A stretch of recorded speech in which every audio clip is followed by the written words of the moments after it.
ഏതായാലും V K Sanoj C P M നേതാവ് കൂടി ചേരുന്നു. സനോജ് എത്തുന്നതിന് മുമ്പ് റോണി കെ ബേബി കോൺഗ്രസ് നേതാവ് പറഞ്ഞു ഇത് യു ഡി എഫിൻ്റെ ഒരു രാഷ്ട്രീയ വിജയമാണ് എന്നുള്ളതാണ്. പക്ഷേ അല്പം മുമ്പ് ഗോവിന്ദൻ മാസ്റ്റർ പറഞ്ഞ സി പി എം സംസ്ഥാന സെക്രട്ടറി പറഞ്ഞ ഒരു കാര്യമുണ്ട്. പാലക്കാട്ടെ വിജയം എന്ന് പറയുന്നത് ഒരു മഴവിൽ സഖ്യത്തിൻ്റെ വിജയമാണ്. SDP-യുടെയും ജമാഅത്തെ ഇസ്ലാമിയുടെയൊക്കെ വോട്ട് വാങ്ങിക്കൊണ്ടുള്ള ഒരു വിജയം.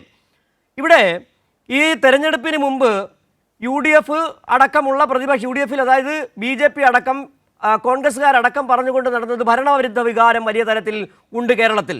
ചേലക്കരയിൽ വലിയ തരത്തിലുള്ള തിരിച്ചടി നേരിടും. ഇവിടെ കോൺഗ്രസും BJP-യും ഒരു കാലഘട്ടത്തിലും തെരഞ്ഞെടുപ്പിൻ്റെ നടന്ന കാലഘട്ടത്തിൽ കൃത്യമായൊരു രാഷ്ട്രീയ പ്രശ്നം മുന്നോട്ട് കൊണ്ട് വയ്ക്കാതിരിക്കുകയും കൃത്യമായ രാഷ്ട്രീയം പറയുന്നത് LDF-ഉമാണ്. ഇവിടെ ചേലക്കരയിലെ വിജയത്തെ അത് രാഷ്ട്രീയ വിജയമായി തന്നെയാണോ CPM വിലയിരുത്തുന്നത്? ഒപ്പം തന്നെ കോൺഗ്രസ് പറയുന്ന ഈ വയനാട്ടിലെയും ഒപ്പം തന്നെ പാലക്കാട്ടെയും വിജയം അവരുടെ രാഷ്ട്രീയ നേട്ടമാണ്. അടുത്ത 2025 തദ്ദേശ തെരഞ്ഞെടുപ്പിലും നിയമസഭയിലും ആ തേരോട്ടം തുടങ്ങുമെന്ന് തന്നെയാണ് റോണി കെ ബേബി കോൺഗ്രസ് പറഞ്ഞു. ഒരു ആത്മവിശ്വാസം അവർ പുലർത്തുന്നു. അതൊരു തികച്ചും രാഷ്ട്രീയ വിലയിരുത്തലാണോ? ആ രാഷ്ട്രീയ നേട്ടമാണോ? രാഷ്ട്രീയം പറഞ്ഞു തന്നെയാണോ കോൺഗ്രസ് വോട്ട് മേടിച്ചത്?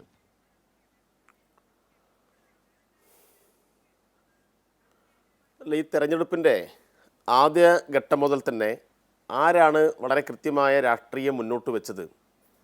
അത് UDF-ൻ്റെ ക്യാമ്പുകൾ നോക്കിക്കഴിഞ്ഞാൽ UDF മുന്നോട്ട് വെച്ച ആശയം എന്തായിരുന്നു, ഇടതുപക്ഷം മുന്നോട്ട് വെച്ച രാഷ്ട്രീയ മുദ്രാവാക്യവും ആശയവും എന്തായിരുന്നു എന്ന് അതിപ്പോൾ നമ്മുടെ പബ്ലിക് ഡൊമൈനിലുള്ള കാര്യമാണ്.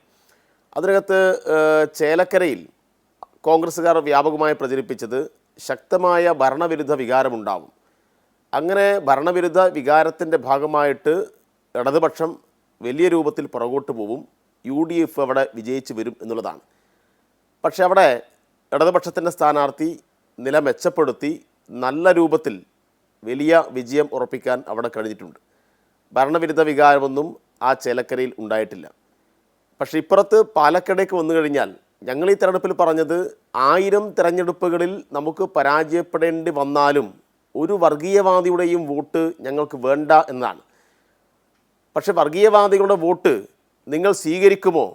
SDP-യുടെ വോട്ട് സ്വീകരിക്കുമോ? RSS-ൻ്റെ വോട്ട് സ്വീകരിക്കുമോ? ജമാഅത്തെ ഇസ്ലാമിയുടെ വോട്ട് നിങ്ങൾ സ്വീകരിക്കുമോ എന്ന് നേരിട്ട് മുഖാമുഖം നിന്ന് ഇടതുപക്ഷത്തിൻ്റെ പ്രവർത്തകരും അതിൻ്റെ നേതൃത്വവും വിവിധ ചാനൽ ചർച്ചകളിൽ മറ്റ് സംവാദങ്ങളിൽ പൊതു ഇടങ്ങളിൽ നടന്ന രാഷ്ട്രീയ സംവാദങ്ങളിൽ ചോദിച്ചപ്പോൾ അത് സ്വീകരിക്കില്ല എന്ന് പറയാനുള്ള ധൈര്യം കോൺഗ്രസിനുണ്ടായിട്ടില്ല.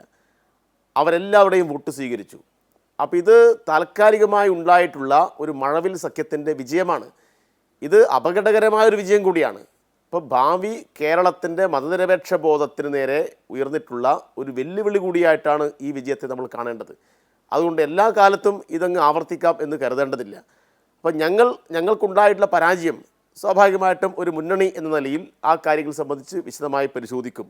ജനങ്ങളിൽ നിന്ന് പാഠങ്ങൾ ഉൾക്കൊണ്ടുകൊണ്ട് ജനങ്ങളുടെ നിർദ്ദേശങ്ങൾക്കനുസരിച്ച് ഇനിയും പ്രവർത്തനങ്ങൾ മെച്ചപ്പെടുത്തി ആ കാര്യങ്ങൾ മുന്നോട്ട് പോകും.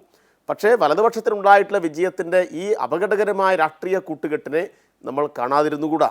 ഇന്നിപ്പോൾ പാലക്കാട് ആദ്യമായി പ്രകടനം നടത്തിയ പാർട്ടി ഏതാണ്?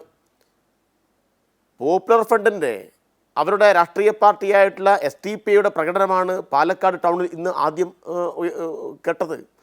എന്തിനാണ് തെരഞ്ഞെടുപ്പിൽ മത്സരിക്കാതെ SDP-ഐ ഈ തെരഞ്ഞെടുപ്പിൽ UDF വിജയിച്ചപ്പോൾ ഈ UDF സ്ഥാനാർത്ഥി വിജയിച്ചപ്പോൾ അവിടെ പ്രകടനം നടത്തുന്നത്? അപ്പോൾ അത് വളരെ കൃത്യമായൊരു സന്ദേശമാണ്.